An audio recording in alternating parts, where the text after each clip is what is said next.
રાજકોટ આકાંડમાં સૌથી મોટો ખુલાસો થયો છે। ગેમિંગ ઝોનમાંથી દારૂની બોટલો મળી આવી છે। ગેમ ઝોનના બિલ્ડિંગમાંથી ખાલી દારૂની બોટલો મળી આવી છે। સિગરેટના ખાલી પેકેટ પણ મળી આવ્યા છે। આ સૌથી મોટી ખબર છે। સૌથી મોટો સવાલ એ થાય છે કે શું અહીંયા દારૂ ચાલતી હતી? ગેમિંગ ઝોનમાંથી દારૂની ખાલી બોટલો મળી આવી છે। રાજકોટ આકાંડમાં મોટો ખુલાસો થયો છે। હાર્દિક જોડાઈ ચૂક્યા છે। હાર્દિક, સ્થળ પરથી દારૂની ખાલી બોટલો મળી આવી છે।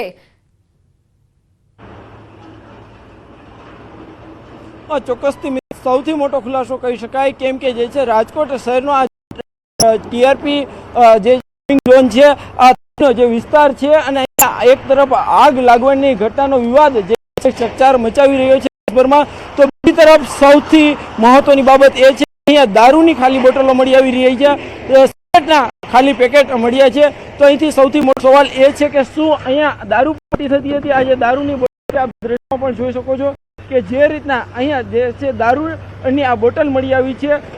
ગુજરાતમાં જે છે દારૂબંધી છે, તો પછી આ દારૂની બોટલ આવી કેવી રીતના? માત્ર આ એક બાબત નથી, આ સિગરેટના પેકેટ પણ છે, અહીંયા બાકસ પણ છે। અહીંયા સ્પષ્ટ રીતે આ દ્રશ્ય જ સાબિત કરે છે અહીંયા પાર્ટી થતી હતી, એન્જોય થતી હતી। માત્ર આ દ્રશ્યોની હું બીજા પણ દ્રશ્યો બતાવવા માંગીશ। અહીંયા જે છે એ ગાડલું સહિતની જે વસ્તુઓ પણ પડી છે, તો અહીંયા કોઈને કોઈ વ્યક્તિ આવતું હતું, પાર્ટી કરતું હતું આ જગ્યાએ, એ સ્પષ્ટ થાય છે।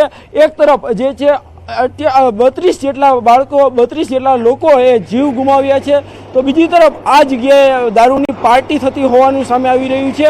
એટલું જ નહીં, વધુ એક નફટ્ટાઈ આ જે તંત્ર છે એમની બતાવવાનો પ્રયાસ કરીશ। આ જે ટીઆરપી ગેમ ઝોન છે તેમના દ્વારા એક ફોર્મ આપવામાં આવતું હતું અને ફોર્મ નીચે સાઇન લેવામાં આવતી હતી કે જો કોઈ દુર્ઘટના થાય તો તેઓની જવાબદારી નહીં, એટલે કે તેઓ પહેલેથી જ જે છે આ મામલે છટકબારી રાખતા હતા। ચોક્કસથી આ ફોર્મ છે, જ્યારે પણ કોઈ લોકો આવે છે તો તેમને આ ફોર્મ જે છે તેમની પાસે એમાં સહી લેવામાં આવતી હતી, અને ફોર્મમાં સ્પષ્ટ રીતે દર્શાવવામાં આવ્યું છે કે જે કોઈ વ્યક્તિ કોઈ દુર્ઘટના ઘટે છે, કોઈને ઈજા થઈ છે, કોઈનું મૃત્યુ થઈ છે, તો તેમની કોઈ જવાબદારી નહીં। આ ફોર્મ છે, ફોર્મ પણ સ્પષ્ટ રીતે જોઈ શકો છો।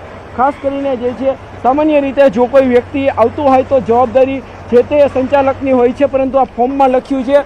હાલ જે રીતના વાત કરવામાં આવે તો આ જે છે સમગ્ર ટીઆરપી ઝોન છે તે એક ખંડેર હાલતમાં બની ગયો છે।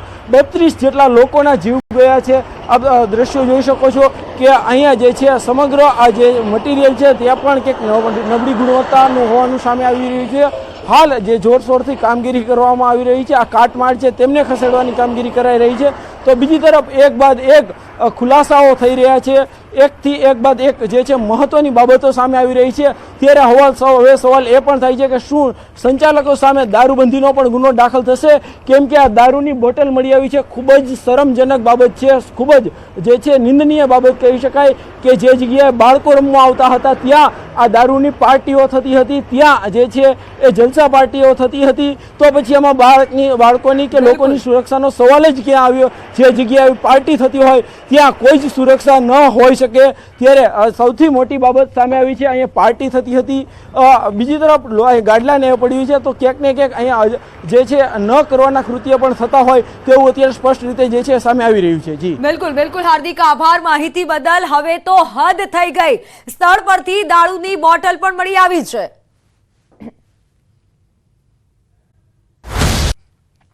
તો રાજકોટ ટીઆરપી ગેમ ઝોન આકાંડ બાદ રાજ્યના અન્ય શહેરોમાં પણ ગેમ ઝોન સંચાલકો હવે થીગડા મારતા જોવા મળી રહ્યા છે। રાજકોટના ગેમ ઝોનમાં એક જ પ્રવેશ નિકાસના દ્વાર હોવાના અહેવાલો બાદ હવે અમદાવાદના ગેમ ઝોનમાં પણ તાત્કાલિક એક્ઝિટ ગેટ બનાવાઈ રહ્યા છે। અમદાવાદમાં ગેમ ઝોનમાં એક્ઝિટ ગેટ બનાવાઈ રહ્યા છે। ન્યૂઝ સિટીના કેમેરામાં તે દ્રશ્યો કેદ થયા છે કે સંચાલકના થીગડા ફન બ્લાસ્ટ ગેમ ઝોનમાં તાત્કાલિક રીતે થીગડા મારવાના હવે શરૂ થયા છે। આ તમે દ્રશ્યો જોઈ લો કે જ્યાં અન્ય હવે દરવાજા બનાવવામાં આવી રહ્યા છે, એક્ઝિટ પોઈન્ટ બનાવવામાં આવી રહ્યા છે। સંવાદદાતા મૌલિક જોડાઈ ચૂક્યા છે। મૌલિક, હવે આ થીગડા મારવાનું કામ થઈ રહ્યું છે, કારણ કે હવે કાર્યવાહી કરવી પડશે, એટલે હવે આ થઈ રહ્યું છે અને બીજા ગેટ બનાવવામાં આવી રહ્યા છે।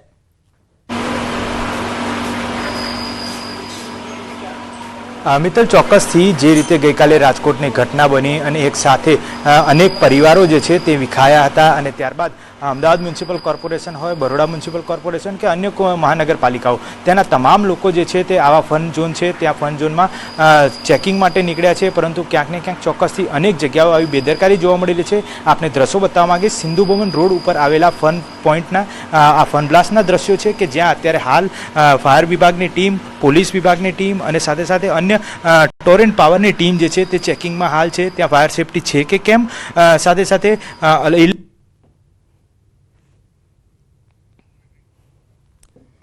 આ તમે જ દ્રશ્યો જોઈ લો. આવી જે મોટી દુર્ઘટના સર્જાઈ છે ત્યારબાદ ખબર છે કે હવે અમારા પર આવશે અને કાર્યવાહી થશે, એટલે થીગડા મારવાનું કામ થઈ રહ્યું છે. પરંતુ થીગડા મારવાથી કંઈ નહીં થાય. જ્યારે આવી મોટી દુર્ઘટના સર્જાતી હોય છે ત્યારે બધા જ છટકી જતા હોય છે. આ અમદાવાદના ફન બ્લાસ્ટના દ્રશ્યો છે કે જ્યાં હવે એક્ઝિટ પોઈન્ટ બનાવવામાં આવી રહ્યો છે. આ જ એ જગ્યા છે કે જ્યાં એક્ઝિટ અને એન્ટ્રી પોઈન્ટ બંને એક જ જગ્યાએ છે. અનેક સવાલો થઈ રહ્યા છે. ન્યૂઝ 18 ગુજરાતી સવાલ પૂછી રહ્યું છે કે બહાર નીકળવાનો ગેટ નહોતો તો પછી કેવી રીતે મંજૂરી મળી? પ્રવેશ અને નિકાસના એક જ ગેટ હતા તો મંજૂરી કોણ આપે છે અને કેમ આપે છે? મંજૂરી કેમ મળી જાય છે આવા લોકોને?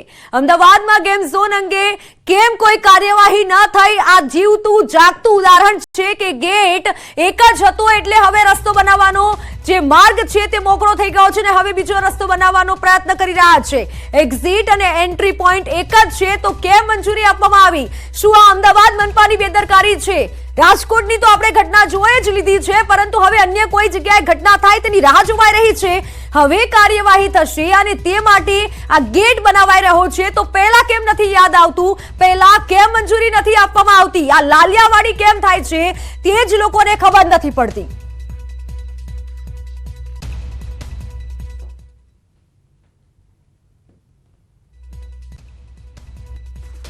રાજ્યભરમાં જે રીતે ગેમિંગ ઝોન બંધ કરવામાં આવ્યા છે, નવો આદેશ ના આવે ત્યાં સુધી આ ગેમિંગ ઝોન બંધ રહેશે, પરંતુ અમદાવાદના તમામ જગ્યાએ જ્યાં 9 જેટલા ગેમિંગ ઝોન આવ્યા છે તે બંધ કરાવવાને બાદ પોલીસ ચેકિંગ જે છે તે હાથ ધરવામાં આવ્યું. સાથે સાથે કોર્પોરેશનના અધિકારીઓ પણ જે ચેકિંગમાં જોડાયા છે. માનવામાં આવ્યું છે કે આ સિંધુ ભવન રોડ ઉપર આવે ફન બ્લાસ્ટ છે ત્યાં ચેકિંગ હાથ ધરવામાં આવતા રાતોરાત જે એક્ઝિટનો દરવાજો છે તે બનાવવામાં આવ્યો છે. દ્રશ્યો જોઈ શકો કે અત્યારે હાલ પણ ત્યાં કડિયાકામની કામગીરી જે છે તે ચાલી રહી છે.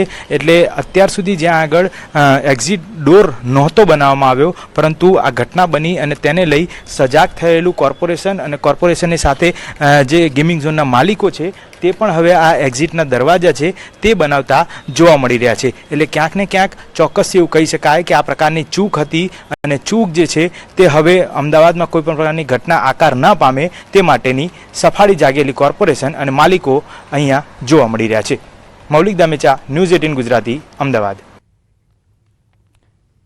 ન્યૂઝ 18 ગુજરાતીના અહેવાલ બાદ સંચાલકો આ રીતે હવે થીગડા મારી રહ્યા છે. એન્ટ્રી અને એક્ઝિટ પોઈન્ટ એક જ છે, એક જ ગેટ છે, એટલે હવે બીજો બનાવવાનો પ્રયત્ન કરી રહ્યા છે. પરંતુ સવાલ એ થાય છે કે પહેલા ક્યાં જાઓ છો અને પહેલા આવી કાર્યવાહી કેમ નથી કરવામાં આવતી? હવે પોલીસના ડરથી બીજો ગેટ બનાવાઈ રહ્યો છે. સીધા દ્રશ્યો તમારી સામે છે, આ જોઈ લો. આ એ દ્રશ્યો છે કે કાર્યવાહી થાય ત્યારબાદ જ જાગે છે તંત્ર. તો પછી જાગે છે પણ હવે લોકો પણ પછી જાગે છે. આ સંચાલકોને સીધી ટકોર છે કે જો કોઈ મોટી દુર્ઘટના થાય છે તો પછી જવાબદાર કોણ છે? કારણ કે સંચાલકો તો આવી ઘટનાથી ભાગી જતા હોય છે. આ દ્રશ્યો છે અમદાવાદના ગેમ ઝોનના કે જ્યાં પોલીસની કાર્યવાહીથી ડરી અને હવે એક્ઝિટ પોઈન્ટ બનાવવામાં આવી રહ્યો છે. એન્ટ્રી અને એક્ઝિટ પોઈન્ટ એક જ છે એટલે હવે થીગડા મારવાનું કામ થઈ રહ્યું છે. પરંતુ સવાલ એ થાય છે કે આ ગેમ ઝોનને મંજૂરી કઈ રીતે મળી? એન્ટ્રી અને એક્ઝિટ પોઈન્ટ એક જ છે તો મંજૂરી કોણ આપે છે?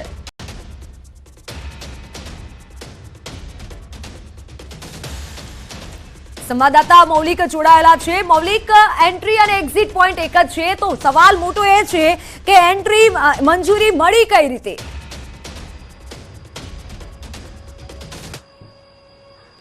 બિલકુલ મિત્તલ, સવાલ એ થઈ રહ્યો છે કે દુર્ઘટના જ્યારે ઘટે છે ત્યાર પછીથી તેને થીગડા મારવામાં કામ જે છે તે તમામ જગ્યાએ કરવામાં આવતું હોય છે. આટલી ઘટનાઓ બને છે તેમ છતાં પણ તેમાંથી કોઈ પણ પ્રકારની શીખ નથી લેવામાં આવતી. તે રાજ્ય સરકાર હોય કે પછી મ્યુનિસિપલ કોર્પોરેશન. ફરી એક વખત આ દ્રશ્યો બતાવવાનો પ્રયત્ન કરીશ, કારણ કે અત્યારે હાલ જે છે તે થીગડા મારવાનું કામગીરી ચાલુ છે. એક જ એન્ટ્રી અને એક જ એક્ઝિટ પોઈન્ટ હતો, પરંતુ અત્યારે હાલ તાત્કાલિક જ્યારે પોલીસ સાથેની ટીમ જે છે કોર્પોરેશનની એ અહીંયા ચેકિંગ માટે પહોંચી હતી, ત્યારે એ પહેલાં જ મોડી રાતથી અત્યાર સુધીમાં આ એક્ઝિટ ગેટ છે તે એક્ઝિટ ગેટ બનાવી દેવામાં આવ્યો છે. અત્યારે હાલ તેની કામગીરી જે છે તે પણ ચાલુમાં છે. આસપાસના વિસ્તારમાં તમામ જગ્યાએ માત્ર એક્ઝિટ પોઈન્ટ અને એન્ટ્રી પોઈન્ટ આ એક જ પોઈન્ટ હતો, પરંતુ અત્યારે હાલ તાત્કાલિક આ બનાવવામાં આવી રહ્યો છે. દ્રશ્યોમાં પણ જોઈ શકાય છે કે આખું આ જે ફન બ્લાસ્ટ છે, સિંધુ ભવન રોડ ઉપર આવેલું ફન બ્લાસ્ટ છે, ત્યાં આગળ માત્ર ને માત્ર જે જગ્યાનો એન્ટ્રી પોઈન્ટ હતો ત્યાં એન્ટ્રી પોઈન્ટની બગલમાં જ એક્ઝિટ પોઈન્ટ, એટલે કે એક જ દરવાજો હતો. પરંતુ આ દ્રશ્યોના મારફતથી ફરી એક વખત બતાવવા માંગીશ કે અત્યારે હાલ આ દ્રશ્યો આપ જોઈ શકો છો ફન બ્લાસ્ટના, કે જ્યાં એક્ઝિટ પોઈન્ટનું તો કામ ચાલી જ રહ્યું છે, પરંતુ એક જ એન્ટ્રી પોઈન્ટ હતો અને એ જ એન્ટ્રી પોઈન્ટ ઉપરથી તમામ ગ્રાહકો જે છે તે પોતાની મજા કરવા માટે પરિવાર સાથે આવતા હતા અને તે જ એક્ઝિટ ગેટ ઉપરથી ફરી પાછા પરત હતા. પરંતુ ત્યાર પછી આ બેદરકારી સામે આવી, આ બેદરકારીના તમામ આદેશો આપવામાં આવ્યા, બંધ કરવામાં આવે અને બંધ કર્યા બાદ તાત્કાલિક આ જે દ્રશ્યો છે તે દ્રશ્યો બતાવવા માંગે. આ એન્ટ્રી પોઈન્ટ છે, આ એન્ટ્રી પોઈન્ટ ઉપરથી તમામ લોકો જે છે તે એક્ઝિટ હતા, પરંતુ ત્યારબાદ 9 જેટલા અલગ અલગ ફન બ્લાસ્ટ જે છે તેમાં બંધ કરાવવાની પરમિશન જે છે તે નહોતી અને બંધ કરાવવામાં આવ્યા. તેને લઈ અત્યારે હાલ આ દ્રશ્યોના મારફતે આપ જોઈ શકો છો કે એક્ઝિટ પોઈન્ટ જે છે તે તાત્કાલિક ધોરણે બનાવવામાં આવ્યો. એટલે ક્યાંક ને ક્યાંક ચૂક જે છે તે ચોક્કસથી માની શકાય છે. એક્ઝિટ ગેટ નહોતો અને તેના જ કારણે કોઈપણ પ્રકારની આવી દુર્ઘટના બને તો લોકોને જીવ ગુમાવવાનો વખત આવી શકે છે, તેની શક્યતા નથી નકારી શકાતી. તે પ્રકારના દ્રશ્યો જે છે તે અહીંના ફન બ્લાસ્ટમાં જોવા મળ્યા. હવે પછી અલગ અલગ જગ્યાએ ચેકિંગ કરવામાં આવે છે, કેવા પ્રકારની બેદરકારી છે તે જોવું રહ્યું. બિલકુલ મૌલિક, એટલે કે હવે એવું થયું કે 10-15 મોત થાય ત્યારબાદ જ સુધરીશું. હવે એવો ઘાટ સર્જાયો છે કે મોત બાદ સુધરીશું, અને જો આજે આ ગેટ બની શકતા હોય તો પહેલા કેમ બન્યા?